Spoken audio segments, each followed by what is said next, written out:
I'm a German-Irish Sicilian. I have one brother named Gabriel, and he lived up to his name. I believe in marriage, and my parents have been married for as long as I've been alive. My mom was born and raised in Sicily to Catholic Italians. That 65 years death did them part. And my dad grew up in Brooklyn, New York, with 9 brothers and sisters in a broken home.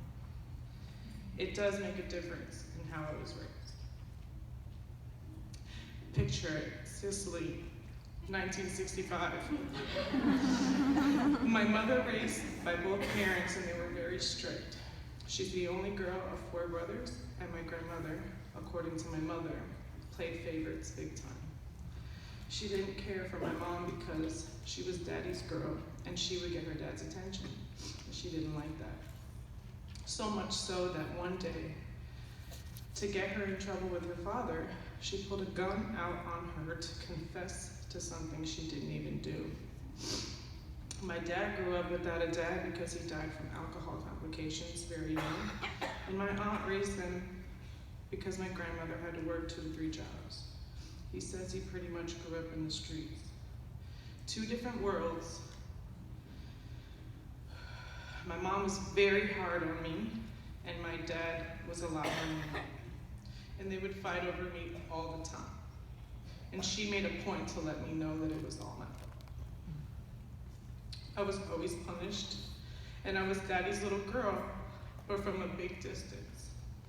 I was very self-conscious, and I had low self-esteem. And as I got older, I rebelled big time. I was always grounded, and I mean always. So much that I made the worst choices and started getting into drugs and alcohol. I would hook up with any guy that gave me attention, and I was always used, but I let them. I had no self-respect or value through myself. I made it halfway through 11th grade when I dropped out of high school. When I was 16, when I was able to kind of do what I wanted, me and my mother had a heart-to-heart, which was very good. And she told me all those groundings were on purpose. She purposely sheltered me, and now I know why my parents fought. My dad was fighting for me to be able to do what I needed to do in life, and she wasn't allowing it. It all made sense to me at that time, and I started to rebel a little bit more. I wish I would have known that then, though, because I wouldn't have made the choices that I made. I'm not gonna blame everybody, and I'm not gonna blame my mom for everything that she did to me, because I made those choices on my own. And no matter what anybody does to you, no matter how you feel, you're responsible for your actions. I want to thank you so much.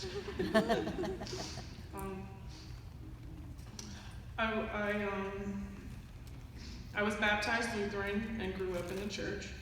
We were always there and always involved with everything. I knew about God, but I didn't pray. I didn't really know God. There was no relationship, and I didn't rely on him for anything. Definitely not with my personal relationships. Throughout the years, all I did was pick the wrong men, and you could put them in a line and actually see the complete disregard of my self-worth. Even with my husband. I was not allowed to have friends, and I married a man twice my age, and he was in control of everything. I was not allowed to have friends. I couldn't greet my own family, and that's hard for an Italian. I had to change how I dressed, how I talked, and everything about myself, all to suit him. And because I didn't value myself, I was willing to. But it still wasn't enough. We did have 2 kids together. And after our 2nd child, he packed us up and took us to Florida. He did push me to become a better person and go to school. And when it took time away from him, He then wanted me to quit and give up everything. And when I told him no, he said he didn't want to be a father, and he didn't want to be a husband anymore. And he left us. My children were baptized, but I still wasn't walking with God at that time. And after a year, I moved on to the next guy. I became a mother of 6 overnight, with mine 2 and his 4. He was the complete opposite, though. He had custody of all 4 of his kids, which was nice because I was abandoned. He supported me. He helped me finish school. He didn't want me to change anything about myself. And when I got with him, I told him I would never in my life change myself for any man ever again. And he didn't care. I treated him like garbage, and he still loved me. We had 2 kids together, making me a mother of 8. And after 5 years, we had a really bad miscarriage, and I could not bounce back from. I ended up losing myself, my family, my job. I became severely depressed. I was diagnosed with PTSD, and I just completely went backwards in my life. Sorry, I was not in a good place. I started dwelling and becoming very selfish. A few years later, I even chased after another man, and I put him before my kids. I was a bitter, depressed woman who started drinking and self-medicating. I got in trouble for the first time with the law when I was in Georgia on vacation. I literally went through the worst that scarred me for life. God had had enough. He intervened and stopped my life for 32 days. In this time, he talked to me, and I really heard him. And there were no distractions whatsoever. There was no confusion that God was talking to me. He let me know what was next in my life if I didn't get it together. In Revelations 3, he told me I had a reputation for being alive, but I was dead. And I needed to wake up and go back to what I first knew, or he would come sudden as a thief. In 2017, April 16th, I was incarcerated. I spent Easter Sunday, my 34th birthday, and Mother's Day, and I was supposed to take a very important test for my career. And I missed all of that, and I had to spend that in jail.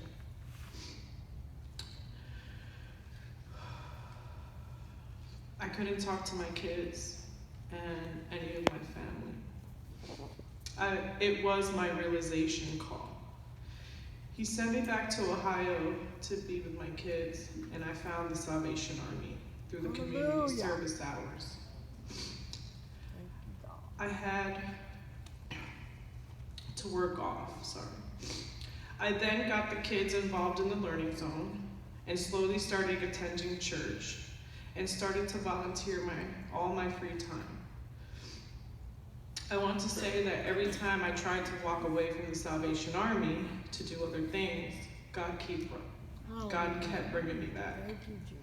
I would pray where he wanted me to be, and within a day or two later, the lieutenant would come and, can you do this for us? Can you be our secretary? Can you do something else? And I'm like, I'm trying to get away from here. God said, no, you're not going anywhere. I would pray about where he wanted me to be. I started my journey to soldiership, and Major Dixon taught me how to pray. I confessed everything to God finally and begged him to forgive me. And he did it. And I know he did because I felt it. I'm no longer depressed. I haven't dwelled on anything from the past. And I talk to God daily and a lot. And exactly 1 year later, on Mother's Day of 2018, I became a senior soldier. Hallelujah! Along with my 2 oldest kids. I am a local officer now. I have just been commissioned for the Women's Secretary. That's very nice. And I have spent 2 seasons as their secretary in the Salvation Army. I'm currently helping them out now as secretary as well. My kids and I are completely involved in the Salvation Army, so much that I do believe God is calling me to be an officer. Hallelujah.